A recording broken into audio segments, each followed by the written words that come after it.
তাই এই নির্বাচন আমাদের যশস্বী নেতা নরেন্দ্র মোদীজি আরামবাগের সবাই বলে গেছেন যে আপনারা এত সিট জিতিয়ে দেন বিজেপিকে, যাতে বিধানসভা নির্বাচনে আর কোনো লড়াই না হয়, লোকসভাতেই বিধানসভা নির্বাচনের ফলাফলটা হয়ে যায়, মানুষ বুঝে যায় যে এই সরকার আর না, এই তৃণমূল আর না, এই মমতা টাটা বাই বাই।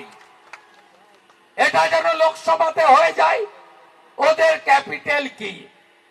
ওদের capital 1 minority voter. Minority voter, এই মাইনরিটিদের জন্য মমতা ব্যানার্জি কি কি করেছে? কিছু করেনি। যারা বাইরে চলে গেছে না, 1 লাখ লোক কুলবেড়িয়ার, আপনি যদি খোঁজ নেন 60,000